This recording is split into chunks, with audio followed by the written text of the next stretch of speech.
26 दिसंबर 2024 को भारत ने एक महान नेता, अर्थशास्त्री और पूर्व प्रधानमंत्री डॉक्टर मनमोहन सिंह को खो दिया।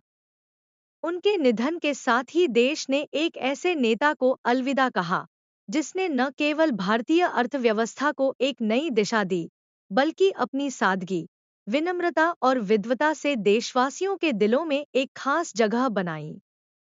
92 वर्ष की आयु में उनका निधन देश के लिए एक बड़ी क्षति है। डॉक्टर मनमोहन सिंह का जन्म 26 सितंबर 1932 को ब्रिटिश भारत के पंजाब के चकवाल जिले के गाह गांव में हुआ था। उनका परिवार एक साधारण सिख परिवार था। विभाजन के बाद उनका परिवार भारत आ गया। शिक्षा के क्षेत्र में उनकी उपलब्धियां अद्वितीय थी।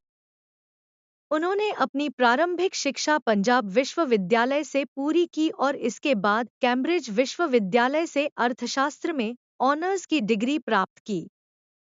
ऑक्सफोर्ड विश्वविद्यालय के न्यूफिल कॉलेज से उन्होंने अर्थशास्त्र में डी.फिल की डिग्री प्राप्त की। उनका शैक्षणिक जीवन उनकी अद्वितीय बुद्धिमत्ता और अनुशासन का परिचायक था। उन्होंने भारतीय रिजर्व बैंक के गवर्नर के रूप में 1982 से 1985 तक कार्य किया। इसके बाद वे 1985 से 87 के दौरान योजना आयोग के उपाध्यक्ष बने। वे 1987 से 90 तक दक्षिण आयोग के महासचिव के रूप में कार्यरत रहे। डॉक्टर सिंह ने 1991 में विश्वविद्यालय अनुदान आयोग के अध्यक्ष के रूप में कार्य किया और उसी वर्ष उन्हें वित्त मंत्री का दायित्व सौंपा गया। यह कार्यकाल भारतीय अर्थव्यवस्था के लिए एक ऐतिहासिक मोड़ साबित हुआ। प्रधानमंत्री पीवी नरसिम्हा राव के नेतृत्व में उन्होंने 1991 में भारत में आर्थिक उदारीकरण की नींव रखी। उन्होंने विदेशी निवेश को प्रोत्साहित किया, लाइसेंस राज को समाप्त किया और भारतीय उद्योगों को वैश्विक प्रतिस्पर्धा के लिए तैयार किया।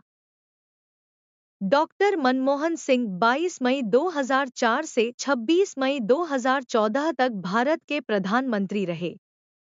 वह भारत के पहले सिख प्रधानमंत्री थे और एक दशक तक इस पद पर बने रहे। उनके कार्यकाल में आर्थिक वृद्धि दर में सुधार हुआ और सामाजिक कल्याण योजनाओं को प्राथमिकता दी गई। उनकी नीतियों में ग्रामीण रोजगार योजना, मनरेगा, शिक्षा का अधिकार और खाद्य सुरक्षा अधिनियम जैसे कार्यक्रम शामिल थे।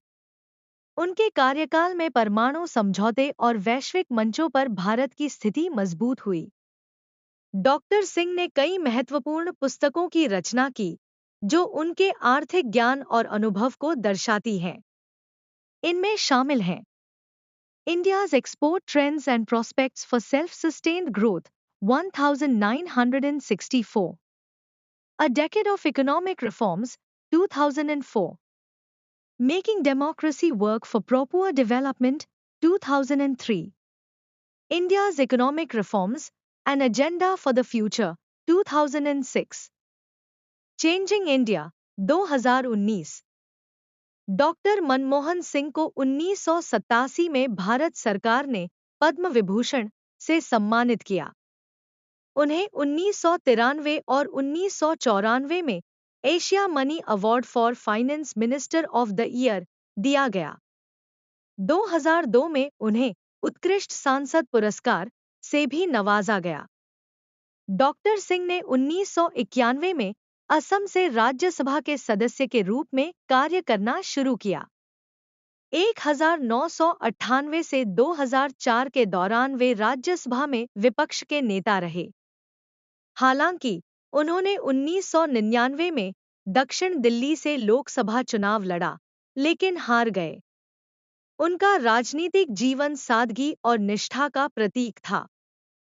उनकी शांत और विनम्र छवि ने उन्हें जनता और विरोधियों के बीच समान रूप से सम्मान दिलाया।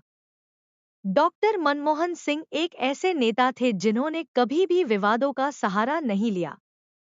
उनकी सादगी और विद्वता उन्हें अन्य नेताओं से अलग बनाती है।